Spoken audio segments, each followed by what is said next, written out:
جتنے بھی انبیاء گزرے ہیں قرآن مجید میں ان کا خلیفہ جو ہے وہ اللہ کی مرضی سے چنا جاتا ہے. اس کے بارے میں آپ کا کیا موقف ہے؟ اس کا میں جواب دوں گا تو پلانٹ ارتھ سے باہر جائے گا چھکا. ماریں. جب نبوت ختم سب کچھ ختم. کون سا خلیفہ؟ جو حضرت ابوبکر عمر عثمان و علی ہیں یہ خلیفۃ الرسول وہ والے خلیفہ نہیں ہیں جو انبیاء کے خلفاء ہوتے تھے. اگر حضرت امیر حمزہ زندہ ہوتے تو پہلا خلیفہ انہوں نے بننا تھا. حضرت عمر کو جناب علی کا داماد کہا جاتا ہے. تو میاں بیوی راضی کیا کرے گا قاضی؟ چھوڑیں یار یہ غیر علمی باتیں ہیں. حضرت ابوبکر کو لے کر حضرت عمر اور جو وہ اپنی خلافت کا سلسلہ چلانے کے لیے اتنے پریشان نظر آتے ہیں، جبکہ جناب رسول خدا اتنا سلسلہ جناب آدم سے شروع ہوا رسول اللہ تک آیا، وہ اپنا خلیفہ ہی نہیں چھوڑ کے گئے، عوام منتخب کر رہے ہیں ان کا خلیفہ مشورے کے ساتھ. اور جتنے بھی انبیاء گزرے ہیں قرآن مجید میں وہ ان کا خلیفہ جو ہے وہ اللہ کی مرضی سے چنا جاتا ہے. جناب موسیٰ علیہ السلام کا خلیفہ، جناب زکریا علیہ السلام رو کے دعا کر رہے ہیں کہ مجھے ڈر ہے اپنے بھائیوں کا، کوئی میرا جو ولی ہے وہ مجھے دے دیں. تو اس کے بارے میں آپ کا کیا موقف ہے؟ اس کا میں جواب دوں گا تو پلانٹ ارتھ سے باہر جائے گا چھکا. ماریں. مجھے بتائیں رسول اللہ سے پہلے خاتم النبیین آیا کون ہے؟ جب نبوت ختم سب کچھ ختم. کون سا خلیفہ؟ کسی کی اہلیت ہے کہ وہ رسول اللہ کی پوسٹ کو سنبھالے ختم نبوت کے بعد؟ ختم نبوت کا مطلب کیا ہے؟ اب اللہ نے زمین پہ کسی سے بات نہیں کرنی تو کس کی جرأت ہے کہ نبی کی سیٹ پہ بیٹھے آ کے، اور وہ غیر نبی ہو؟ نبی کی سیٹ صرف نبی سنبھال سکتا ہے، اور سب سے بڑا نبی خاتم النبیین اس کی سیٹ غیر نبی کیسے سنبھال سکتا تھا؟ یہ مثالیں جب دیتے آپ سمجھے. داؤد کا خلیفہ سلیمان ہو سکتا تھا نا. داؤد علیہ السلام خاتم النبیین نہیں ہے اور ان کا بیٹا پیغمبر ہے، ختم نبوت نہیں ہوئی تو پیغمبر کا خلیفہ پیغمبر. آپ پہلے مجھے یہ مثال دیں کہ انسانی تاریخ میں نبی نے غیر نبی کو کبھی خلیفہ کیا ہو. اس کی تو مثال ہی کوئی نہیں موجود. تو اب آپ کیوں ڈیمانڈ کر رہے ہیں کہ ابوبکر اور علی خلیفہ ہوں؟ یعنی کہ نبی نے اپنے خون سے خلیفہ چنا نا. نہیں وہ بات آئے گی، میں پہلے آپ کو مثال ختم کر رہا ہوں. یہ مثالیں انبیاء کی دیتے ہیں. نبیوں کے بعد نبوت کا سلسلہ جاری تھا تو نبی کا خلیفہ نبی ہوتا تھا. پہلے کوئی تاریخ انسانی میں یہ ثابت کرے کہ نبی نے غیر نبی کو کبھی خلیفہ بنایا ہو. کیا علی نبی ہے؟ اس میں تو بس شاکی کوئی نہیں. تو پھر آپ ان کو کس نے خلیفہ تو رسول بنانا چاہتے ہیں؟ نبی علیہ السلام کا خلیفہ وہ ہوگا جو نبی ہو، کم از کم نبی ہو. اور میں اس سے اگلی بات کرتا ہوں، وہ کم از کم نبی ہو اور سیکنڈ ٹو پروفٹ ہو. یعنی حضرت ابراہیم اگر اس کے لیول کا کوئی بندہ ہوتا نا تو میں مانتا کہ وہ حضور کا خلیفہ ہوتا. لیکن ختم نبوت کے بعد کس طرح آپ کسی انسان کو، لہذا وہ مثال دینا، آپ اس مقدمے کو سمجھیں. جی جی. یہ سب سے بڑا فراڈ ہے جو یہ لوگ کر رہے ہیں غالی شیعہ، کہ وہ مثالیں دیتے ہیں پرانی. یہ اس طریقے سے نہیں ہوتا، دودھ اور چونا برابر نہیں ہو جاتا. جب نبی کا خلیفہ کبھی غیر نبی ہوا ہی نہیں ہے تو آپ کس طرح غیر نبی کو خلیفہ مان رہے ہیں؟ جبکہ ختم نبوت ہو چکی ہے. ختم نبوت کا مطلب یہ ہے جو مولا علی نے کہا آسمان کا زمین سے رشتہ منقطع. ناج البلاغہ میں جو مولا علی نے رسول اللہ کی میت پہ خطبہ دیا ہے کہ یا رسول اللہ آپ کی موت باقی نبیوں والی نہیں ہے، اب آسمان کا زمین سے رشتہ منقطع ہو گیا. مولا علی خود مان رہے ہیں کہ ابھی کام ختم ہو چکا ہے. جب کام ختم ہو گیا تو خلافت کی ضرورت نہیں ہے. اچھا اب خلیفہ، پھر اگر نبی کا کوئی خلیفہ اس طرح کا روحانی ہونا چاہیے تو وہ خلیفہ پھر ایسا ہونا چاہیے جس سے ہم استفادہ کر سکیں، میں بھی استفادہ کر سکوں. تو لائیں کدھر ہے وہ خلیفہ؟ علم میں جناب امیر کا، جناب امیر کے سامنے موجود نہیں نا. علم میں، جناب شجاعت میں، میری بات سنیں، بہادری میں، جنگ میں، آپ جتنے بھی اصحاب سرکار یہ ساری باتیں آپ کی درست تھیں نبی علیہ السلام کی وفات کے وقت. میں آج پوچھ رہا ہوں کہ میں نے نبی علیہ السلام کے خلیفہ سے ملنا ہے، کدھر ہے وہ؟ اگر آپ کہتے ہیں وہ قبر میں ہے تو میں کہوں گا وہ اگر قبر میں ہے تو میں رسول اللہ کی قبر پہ کیوں نہ جاؤں؟ میں نے اس کی قبر پہ جا کے کیا کرنا ہے؟ تو جو بخاری میں حدیث ہے نہیں وہ بعد میں آگا، پہلے آپ ڈاکٹرن کلیئر کرتے جائیں کہ مجھے تو اس خلیفہ کا فائدہ ہے کہ جو مجھے کہے کہ میں حضور کا ساتھی ہوں، یہ حضور سے میں نے سنا ہے تو یہ لو علی یہ نوٹس بنا لو. مجھے اس طرح بھی بتانے والے 1300 سال پہلے قبروں میں جا چکے، اس کا مطلب ہے نبی کا کوئی خلیفہ نہیں ہے. لیکن میں آپ کو بتاتا ہوں نبی کا خلیفہ آج بھی موجود ہے، قرآن. یہ قیامت تک نہیں ختم ہوگا. تو نبی علیہ السلام کا خلیفہ ہے قرآن. جو حضرت ابوبکر عمر عثمان و علی ہیں یہ خلیفۃ الرسول وہ والے خلیفہ نہیں ہیں جو انبیاء کے خلفاء ہوتے تھے. یہ خلیفۃ الرسول ہیں صحابہ کے اجماع کے ساتھ آپ کے نظام حکومت کو بعد میں چلانے کے لیے. دین جو ہے وہ مکمل ہو چکا اور اس میں یہ خلفاء بھی جو دینی فیصلہ کریں گے وہ قرآن و سنت میں پیش ہوگا. اور یہ قرآن میں لکھا ہوا ہے جہاں سے آپ لوگ ایک ٹکڑا اٹھاتے ہیں وَأُولِي الْأَمْرِ مِنْكُمْ وَأُولِي الْأَمْرِ مِنْكُمْ، آگے بھی ڈرو نا. فَإِن تَنَازَعْتُمْ فِي شَيْءٍ فَرُدُّوهُ إِلَى اللَّهِ وَالرَّسُولِ. اولو الامر کہتے ہیں نا مولا علی کو، اولو الامر کہتے ہیں سنی ابو بکر کو. تو آگے کیوں آیا ہے کہ جب جھگڑا ہو جائے تو اللہ رسول سے فیصلہ کرواؤ؟ اس کا مطلب ہے کہ اولو الامر اس قابل نہیں ہے کہ وہ اللہ رسول کا سکسیسر ہو سکے اس اعتبار سے کہ وہ 100% کریکٹ ہو. کہا کہ جب تمہارا امیر سے جھگڑا ہو تو تم نے قرآن اور سنت سے فیصلہ کروانا. اگر قرآن و سنت کا خلیفہ ابو بکر عمر عثمان و علی تھے تو فیصلہ پھر قرآن و سنت سے ہی کروا رہے ہیں. اس کا مطلب ہے ان سے اختلاف بھی آپ کر سکتے ہیں. لوگوں نے کیا ہے, حضرت علی سے بھی اختلاف کیا ہے, حضرت ابو بکر سے بھی کیا ہے, عمر سے بھی کیا ہے. ختم نبوت وہ ٹائٹل ہے جس نے وہ ساری ایگزامپلز ختم کر دی جو پہلے تھیں کہ نبیوں کے خلیفہ نبی ہوتے تھے. بھئی نبی الاسلام کو تو اللہ نے ختم نبوت کے ساتھ یہی کہا ہے نا, ما کان محمد ابا احد من رجالکم, محمد تو مردوں میں سے کسی کے باپ نہیں ہے بلکہ وہ تو خاتم النبی. اس کا مطلب کیا ہے کہ کوئی بھی حضور کی اولاد میں سے مرد نہیں بنے گا کیونکہ وہ خاتم النبیین ہے. یہ بھی مطلب ہے اس کا. تو دوسری جگہ پہ قرآن یہ بھی تو فرماتا ہے نا کہ حسن حسین ان کے بیٹے ہیں.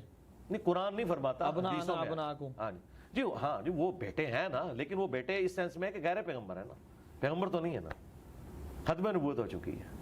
اس فرق کو آپ سمجھیں. حسین علیہ السلام بے شک بیٹے ہیں, سب کچھ ہے, نبی نہیں ہے. ختم نبوت کا تقاضا یہ تھا. اچھا میں آپ سے پوچھتا ہوں, حسین علیہ السلام سے تو زیادہ حقدار نبی الاسلام کی اپنی اولاد ہے, ابراہیم بن محمد. تو ان کی تو ڈیتھ ہوگی نا. ڈیتھ کیوں ہوئی ہے؟ وہ قرآن میں ہے نا, ما کان محمد ابا احد من رجالکم ولکن رسول اللہ و خاتم النبیین. ختم نبوت کا تقاضا یہ تھا. اچھا میں تو یہ سمجھتا ہوں کہ اگر حضرت امیر حمزہ زندہ ہوتے تو پہلا خلیفہ انہوں نے بننا تھا, کیونکہ نبی الاسلام کی مبارک زندگی میں یہ جو آج مثالیں دی جا رہی ہیں نا کہ حضور کے مسئلے پہ ابو بکر کھڑے ہو گئے, پھر لوگوں نے پتہ کیا کہنا تھا, یار دیکھو بدر میں آرمی چیف نبی الاسلام نے اپنی جگہ ان کو آگے بھیجا ہے آرمی چیف بنا کے. مولا علی آگے ضرور گئے لیکن آرمی چیف کے طور پہ نہیں, آرمی چیف کے طور پر امیر حمزہ, بدر میں بھی احد کے اندر بھی.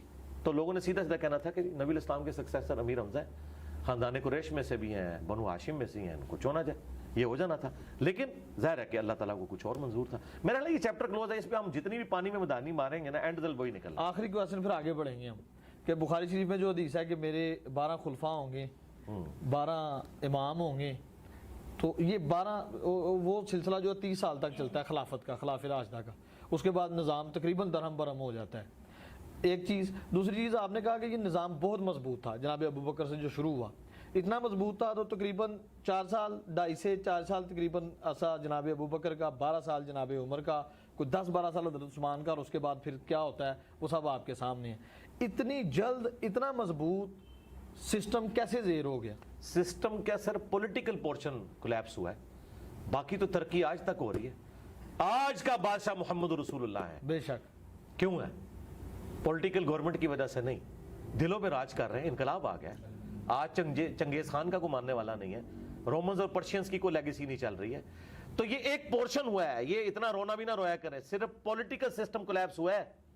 باقی نبی علیہ السلام کی جو مبارک دعوت آج جس طرح اپنے عروج کے اوپر ہے نا, انسانیت نے اتنا بڑا کبھی عروج نہیں دیکھا کہ پیغمبر کو گئے دنیا سے 1500 سال ہو گئے ہیں اور آج بھی 2 ارب لوگ اس نام کے اوپر اپنی جان دینے کے لیے تیار ہیں. یہ بہت بڑی ایک انقلاب ہے. صرف پولیٹیکل سسٹم ایک آپ کہیں گے اس کا ایک کمزوری اس میں آئی, فیلئر آئی, باقی تو اوورال یہ سارا معاملہ چلتا رہا. اور اس میں بھی چند ایک چیزیں تھیں جن کو آپ بات کر سکتے ہیں. اور جو دوسری بات آپ نے کیا کی تھی اس میں جو آپ نے سٹارٹ لیا تھا, ایک تو یہ بات میری امت کے 12 امام ہوں گے. 12 خلیفہ نہیں, امام نہیں ہے, امام نہیں, چلیں خلیفہ کا, خلیفہ ہے, خلیفہ کا. جی جی. نبی علیہ السلام نے فرمایا کہ یہ حدیث اگر آپ پوری پڑھیں تو آپ کو کلیئر ہو جائے گا. آپ نے فرمایا کہ بنو اسرائیل کے جو سیاست تھی وہ ان کے انبیاء دیکھا کرتے تھے, اور ایک نبی فوت ہونے سے پہلے دوسرے کو اپنا سیاسی خلیفہ بھی بنا کے جاتا تھا, اور وہ سارا نبی کو. میری امت میں یہ نہیں ہوگا. اس میں اب وہ والی بات میری سپورٹ ہوگی کہ نبی الاسلام کا سکسیسر کوئی نہیں ہوگا. آپ نے فرمایا کہ میری امت میں ایسا نہیں ہوگا, کوئی ختم نبوت ہو چکی ہے. البتہ خلیفہ ہوں گے اور بہت زیادہ ہوں گے, وہ چلتے رہے. اب یہاں پہ خلیفہ ان معنوں میں نہیں کہ آپ خلیفہ راشد کے معنوں میں, خلیفہ سے مراد ہے حاکم وقت, آپ اسے ملک کہہ لیں, بادشاہ کہہ لیں, ان معنوں میں. اس میں یہ اپنی یعنی اس اصطلاح کے معنوں میں نہیں, لغت کے معنوں میں ہو رہا ہے. وہ جو آپ خلفۂ راشدین 30 سال ہے نا, وہ اپنی اصطلاح میں جو اصل خلیفہ ہونا چاہیے آئیڈیلی وہ 30 سال کی خلافت ہے. اس کے بعد جو خلافت ہے وہ ملوکیت ہے. آپ اسے خلیفہ, تو میں نے کہا تھا آپ عمران خان نواز شریف کو بھی اگر آپ خلیفہ کہہ لیں, پرائم منسٹر کے معنوں میں 12 ہائی لائٹ کی, وہ 12. نبی علیہ السلام فرمایا کہ 12 خلفات, وہ حدیث جو اس کے ساتھ آپ اس کو جوڑیں. نبی علیہ السلام نے فرمایا کہ 12 خلفاء تک اسلام کا جو یہ والا ایک سسٹم ہے یہ غالب رہے گا, اور وہ 12 کے 12 قریش میں ہوں گے. ان 12 کو نبی علیہ السلام نے خلیفہ راشد نہیں کہا, وہاں 12 خلفاء کا ذکر ہے. ٹھیک. تو اگر آپ اس کی کیلکولیشن کریں تو اس وقت تک اسلام کا جو ایک ایکسپینشن والا معاملہ تھا وہ بڑا تیزی سے ہوا. جس طرح آپ 3 یا 4 پیڈل مارے نا تو تھوڑی دور تک سائیکل چلتی ہے نا, بالکل جو 30 سال کی محنت تھی نا وہ 130 سال تک نکال گئی. یعنی ان کے ادوار کے اندر وہ معاملہ چلتا رہے گا. اگرچہ ہمارا پولیٹیکل سسٹم کولیپس کیا, پھر بھی مسلمانوں کے جو فتوحات کا سلسلہ ہے وہ جاری رہا. اللہ تعالیٰ نے وہ ظاہر اپنے دین کو ایکسپینڈ تو کرنا تھا نا. رومنز کے ساتھ جنگیں رہیں اور آگے معاملات چلتے رہے, کرتے کرتے مسلمان اسپین تک بھی پہنچ گئے. یورپ بلکہ وہ ایک صرف جنگ ہار گئے تھے فرانس والی, ادروائز تو یورپ بھی پورا مسلمانوں کے پاس آ گیا تھا. تو یہ سارے کا سارا معاملہ چلتا رہا. تو ان معنوں میں یہ ایک تشریح ہے. اس میں ان خلفاء کی تعریف نہیں ہے بلکہ ان کے دور کی تعریف ہے کہ ان کے دور تک اسلام کا غلبہ رہے گا. کیونکہ دوسری جگہ آ گیا کہ 30 سال تک خلافت راشدہ, اس کے بعد کاٹ کھانے والی ملوکیت. وہ خلافت ہے لیکن ملوکیت والی خلافت ہے. دوسرا, حافظ ابن کثیر, ابن تیمیہ اور باقی لوگ اس طرف بھی گئے ہیں کہ یہ 12 خلفاء کنزیکٹیو نہیں ہوں گے. 5 تو کنزیکٹیو آ گئے, ابو بکر, عمر, عثمان, علی, حسن ابن علی. 6 عمر بن عبدالعزیز ہیں, اور پھر قیامت تک کچھ خلفاء آئیں گے اور آخری امام محمد مہدی ہوں گے. یہ بھی تشریح اہل سنت کے ہاں چل رہی ہے. یعنی میں نے نہیں کی ہے, یہ حافظ ابن کثیر نے لکھی ہے. اچھا, ایک تشریح یہ کی گئی. اب شیعہ جو اس کو 12 امام کہتے ہیں, تو پھر اگر 12 امام والی بات مانی جائے تو 12 اماموں میں سے حکومت تو صرف 2 اماموں کو ملی ہے, مولا علی کو اور مولا حسن کو. باقی تو سارے امام خلیفہ بن نہیں سکے, قید کر دیے گئے. کر دیا. اچھا, اور نبی علیہ السلام حکومت کے پوائنٹ آف ویو سے خلافت کا ذکر کر رہے تھے یا ملوکیت کا ذکر کر رہے تھے یا حکومت کا. تو لہٰذا جو شیعہ نے یہ 12 اماموں والا کانسیپٹ 12 خلفاء سے نکالا ہے, یہ بالکل فراڈ نکالا ہے. بالکل نہیں نکلتا, یہ بالکل چیز ہی کچھ اور تھی. اچھا, اور سنیوں میں سے ناسبیوں نے ان سے 12 خلفاء کی جو فضیلت ثابت کی یہ بھی دھوکہ دیا, کیونکہ 12 خلفاء کے اس دور تک کی بات کی ہے. ان 12 خلیفوں کی تعریف نہیں کی حضور نے, تعریف کی ہے خلافت راشدہ کی. ٹھیک ہے, دونوں طرف فراڈ ہوا ہے. اور یہ جو میں فراڈ یہ میں نہیں کہہ رہا, یہ کتابوں میں تھا. خود ابن تیمیہ نے منہاج السنہ لکھی شیعہ کے خلاف, لیکن اتنا سخت وہ سنی ہونے کے باوجود بعض اوقات اس میں ناسبیت بھی نظر آ جاتی ہے. اس نے کہا بھی یزید اور اس کا باپ ہم انہیں مسلمانوں کا بادشاہ مانتے ہیں, خلیفہ راشد نہیں مانتے. حالانکہ وہ شیعہ کے خلاف کتاب لکھ رہا ہے لیکن یہ مان رہا ہے کہ یار ہم ان کو ویسا نہیں مانتے جیسا کہ آپ کہہ رہے ہیں. یہ 12 خلفاء والا جو ناسبیوں نے رزلٹ نکالا وہ بھی ردی کی ٹوکری میں ہے, جھوٹ بول رہے ہیں, فٹ نہیں بیٹھتا, تطبیق ہی نہیں ہوتی. دوسری طرف 30 سال تک خلافت, پھر کاٹ کھانے والی ملوکیت, اس کا کیا کریں گے؟ جو میں آپ کو تشریح کر کے بتا رہا ہوں یہ علماء نے, محدثین نے لکھی اور یہی اس کی بیسٹ تشریح بنتی ہے. اور شیعہ نے جو یہ فراڈ نکالا کہ اسے 12 امام ثابت ہے, تو بھئی وہ تو خلفاء تھے, خلفاء جو ہیں وہ حکومت سنبھالتے ہیں, تو حکومت تو صرف مولا علی کو ملی ہے اور امام حسن کو بھی 6 مہینے, باقی 10 تو سارے کے سارے خلفاء کے ہاتھوں شہید ہوئے ہیں, تو حکومت تو نہیں ہے, لہٰذا ان کی بھی بات پوری نہیں ہوتی ہے. اور آخری خلیفہ جو ہے اسے جا کے حکومت ملے گی, تو پھر 3 خلیفوں کو ملی, باقیوں کو نہیں ملی. تو خلافت والے معنوں میں پھر یہ چیز نہیں ہے, امامت والا معاملہ. لہٰذا یہ معاملہ جو ہم بتا رہے ہیں آپ کو موقف, یہی موقف اہل سنت کے جن محدثین کا یہ موقف ہے, یہی حق پر مبنی ہے, یہ تمام روایتوں کو سیٹسفائی کرتا ہے. اور ہمارے استاد مولانا اسحاق صاحب کا یہی موقف تھا. میں نے ان سے جو 1-to-1 کوسچن آنسر سیشن کیا اس میں انہوں نے یہی جملے بولے کہ بھئی علی بیٹا پھر ان 12, میں شیعہ حضرات سے بھی کہتا ہوں کہ 12 اماموں کو حکومتیں تو کوئی نہیں ملی. ہاں دیکھیں مولانا اسحاق, اللہ تعالیٰ ان کی روح کو خوش کرے جنت الفردوس میں, الحمدللہ. بعض اوقات وہ ایک جملہ ایسا بولتے تھے کہ میرے جیسے جو لوگ ہیں نا, وہ ان کے لیے وہ چابی ثابت ہوتا تھا اور ایک علم کا دروازہ کھول جاتا تھا. انہوں نے میرے انٹرویو میں کم از کم 15-20 بار دیکھ چکا ہوں ان کی وفات کے بعد. ہر دفعہ میں سنتا ہوں نا, میں کہتا ہوں یار یہ جو مولانا نے جملہ بولا, اچھا وہ مجھے فیل ہوگا, ہر بندے کو نہیں فیل ہوگا. اچھا, انہوں نے غدیر خم کی حدیث پہ شروع میں ایک جملہ بولا کہ علی بیٹا جو تم نے کہا نا کہ نبی الاسلام کا وسیع قرآن ہے, میرا یہی نظریہ ہے, کیونکہ حجۃ الوداع پہ آپ نے قرآن چھوڑا. اور میں اس میں انہوں نے کہا, میں اپنے شیعہ دوستوں سے بھی کہتا ہوں کہ حجۃ الوداع پہ اعلان غدیر حضور نے کیوں نہیں کیا جبکہ پوری دنیا کے لوگ جمع تھے. آپ وہاں اپنا خلیفہ چھوڑتے, وہاں تو آپ نے قرآن کی بات کی ہے جو صحیح مسلم میں 2950 ہے. سنت والی روایت تو دور کی کتاب تاریخ میں ہے, قرآن علی بن ابی طالب موجود بھی نہیں تھے نا, اس وجہ سے. اچھا, تو وہ انہوں نے بڑا پیارا جملہ کہ وہ موقع حضور نے کیوں ضائع کیا. انٹرنیشنل گیدرنگ تھی, سارے لوگ تھے, آپ اعلان کر دیتے. یہ غدیر پہ آپ نے کیوں کیا, اس نے آپ نے وجہ بتائی. اس کو جو مولانا اسحاق نے بولی, میں اس کو ایکسپلور, انہوں نے کہا کہ غدیر پہ صرف اہل شام تھے اور اہل مدینہ تھے, باقی سب جا چکے تھے. اور اہل شام نے مولا علی کی خلافت کا انکار کرنا تھا اور جنگیں ان سے لڑنی تھی. اہل مدینہ مظلومین ہونے تھے, انصار مدینہ, ان کے اوپر یزید نے چڑھائی کی. بیسیکلی نبی علیہ السلام نے غدیر خم پہ یہ جو کہا نا, میں اہل بیت کے معاملے میں تمہیں اللہ کا خوف دلاتا ہوں, آپ یہ بتا رہے تھے کہ میرے ساتھ, میرے اہل بیت کے ساتھ میرے بعد برا سلوک نہیں تم نے کرنا, جو تم نے واقع حرہ میں کرنا ہے, جو صفین میں تم نے کرنا ہے. اہل شام والوں کو, شامیوں کو ڈرایا تھا, یہاں خلافت کا اعلان مقصود نہیں تھا. اور باقی تو میں نے آج جتنے دلائل رکھ دی ہیں کہ نبی علیہ السلام خاتم النبیین ہے, تو بھئی خلیفہ کہاں سے لائیں, کم از کم نبی چاہیے, ہاں, یا پھر نبی کے لیول کی کوئی چیز چاہیے تو وہ قرآن ہے جو بالکل واقعی غیر مخلوق ہے. تو یہ آپ بات سمجھیں مولانا صاحب سے. اور ایک اور آپ تحفہ لے جائیں آج آپ کے کیمرے میں, بسم اللہ. دیکھیں شیعہ نے اتنا بڑا ہنگامہ کھڑا کیا کہ آیت مباہلہ کے موقع پر نبی علیہ السلام اپنی باقی بیٹیوں کو کیوں نہیں لے کے آئے, اس سے انہوں نے باقی بیٹیوں کا انکار کیا. حالانکہ آج کا سب سے بڑا غالی شیعہ یاسر الحبیب, جو حضرت عائشہ کے اوپر قنوت نازلہ پڑھتا ہے نعوذ باللہ, اتنا غالی خبیث رافضی ہونے کے باوجود وہ کہتا ہے کہ جی بیٹیاں چاہ رہی تھی, وہ بھی مانتا یہ ہے. تاریخ میں ہے. اچھا دیکھیں, نہیں میں دیکھیں شیعہ میں اتنے ہارڈ لائنر جو حضرت ابوبکر عمر عثمان کو منافق کہیں, وہ بھی کہیں نہیں بیٹیاں چاہ رہے ہیں, تو اس کا مطلب ہے یہ بات تگڑی ہے. یہ میں شیعہ کے لیے بات کر. اچھا, اب یہ مذاق اڑانے والی بات ہے, کیا وہ باقی 3 بیٹیاں اس وقت زندہ تھی مبالغے کے وقت؟ نہیں, وہ تو اس سے پہلے فوت ہو چکی تھی, تو قبر سے نکال کے تو نہیں لانا تھا نبی علیہ السلام نے. تو یہ اعتراض کتنا باطل ہے. اب یہ جگہ جگہ جو یہ اعتراض کرتے ہیں, تو شیعہ علماء دوسری تو کہتے ہیں ہم تاریخ کے بڑے ماسٹر ہیں, ہمیں پتہ ہے کہ جی غدیر خم 18 ذوالحجہ کو ہوئی اور فلانی چیز فلانی تاریخ میں ہوئی. ایون انہوں نے آج تک تاریخیں ساری یاد رکھی ہوئی ہیں. ٹھیک ہے جی, 8 شوال کو جو ہے وہ بقیہ غرقت قبرستان کو گرا دیا گیا, اتنا کچھ انہوں نے یاد رکھا ہوا ہے. یہ ان کو تاریخ بھول جاتی ہے صرف سنیوں کو نیچا کرنے کے لیے. باقی 3 بیٹیاں کتنے سن, باقی او بھائی فوت ہو گئی سن, کوڑ مار دے ہو, جھوٹ بول دے ہو, تو یہ آپ جھوٹا الزام لگا رہے ہیں فوت ہو گئی ہیں, تو پھر یہ الزام بنتا ہی نہیں. اچھا, مولانا اسحاق نے ایک پھکا اس میں دیا.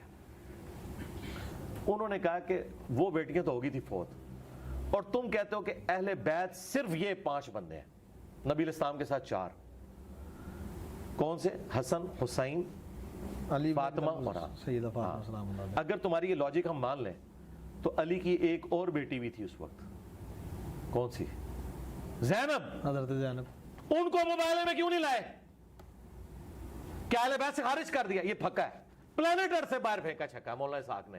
اگر زینب مباہلے میں نہیں آئی, حضرت علی کی بیٹی, حسن و حسین کی بہن, تو کیا وہ اہل بیت سے خارج ہو گئی ہیں؟ حالانکہ تھیں, قبر سے نہیں نکالنا. استنباط حدیث قصاص سے بھی تو کیا جا سکتا ہے. سرکار چھوڑے ہیں, بات آگے چلے گی نا, بات آگے چلے گی. یہ مل رہی ہے نا اس کے اور ساتھ. سرکار بات کوئی اور ہو رہی ہے. بات یہ ہو رہی ہے کہ حسن و حسین کے بہن بھائی اہل بیت ہیں کہ نہیں, پہلے یہ بتائیں.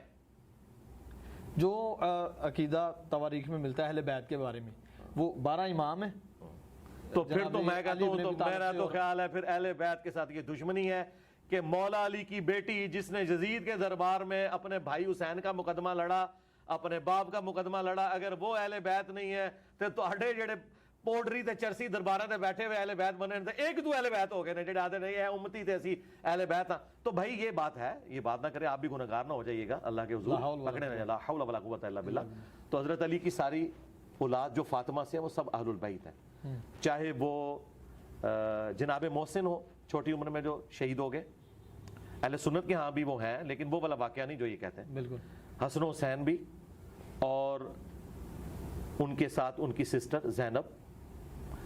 زینب اس وقت 1.5-2 سال کی تھیں جب مباہلہ ہوا ہے, اور ان کو اٹھا کے جانا کوئی مسئلہ نہیں تھا.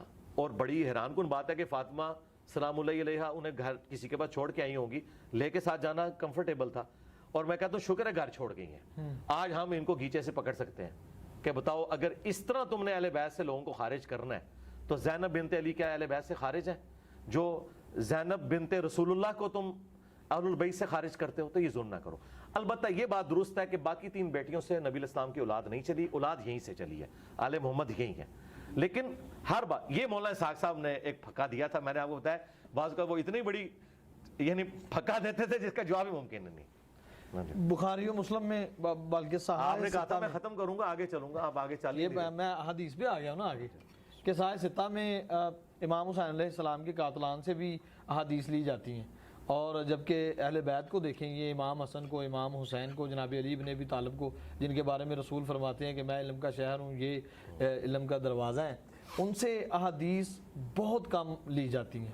جبکہ امام باقر, امام جعفر صادق سے بھی بہت کم لی جاتی ہیں. حضرت ابو ہریرہ رضی اللہ تعالیٰ عنہ خیبر کے وقت مسلمان ہوئے, ان سے 5500 یا 55,000 تقریباً اس طرح سے نہیں 55,000 مشکل سے ہیں. ہاں, اور دوسری بات یہ ہے کہ مجھے بتائیں کہ ابو ہریرہ کہاں سے قاتلان اہل بیت ہو گئے؟ نہیں میں یہ نہیں کہا, تو آپ نے 4-5 باتیں مکس کر دی ہیں نا, تو آپ سٹیپ وائز یہ کویسچن اگلا تھا. ہاں, پہلی بات ہے قاتلان جو اہل بیت ہیں یا جو ناسبی ہیں, ان سے اگر کوئی روایتیں لی ہیں اہل سنت کے اماموں نے تو وہ تائید میں لی ہیں, اور ساتھ ان کا سٹیٹس بھی بتایا. کسی کا اہل بیت کا دشمن ہونا اس چیز کا متقاضی نہیں ہے کہ وہ روایت حدیث میں جھوٹ ہی ضرور بول رہا ہوگا, یہ ضروری نہیں ہے. اسی طریقے سے دوسری طرف آپ یہ کیوں بھول جاتے ہیں کہ امام بخاری نے کم از کم 100 ایسے راویوں سے احادیث لی ہیں جو شیعہ تھے, وہاں کیوں نہیں اعتراض کرتے؟ وہاں اگر ہم اعتراض کریں کہ امام بخاری نے شیعہ سے لے لی, اس لیے کہ وہ سمجھتے تھے کہ ان کا عقیدہ اپنی جگہ لیکن روایت حدیث میں وہ سچے ہیں. آپ وہ روایت میں بحث کر سکتے ہیں کہ یہ فلاں روایت فلاں ناسبی سے لی تھی اور دیکھو اس سے غلط عقیدہ نکل رہا ہے, اس پہ آپ بحث کر سکتے ہیں. یہ جن لوگوں کو رافضی یا ناسبی کہہ رہے ہوتے ہیں, ہم انہی لوگوں سے دوسرے لوگوں کی شان میں حدیثیں ثابت کر دیتے ہیں. مثلا سنی امام زہری کو کہتے ہیں کہ یہ شیعہ تھا,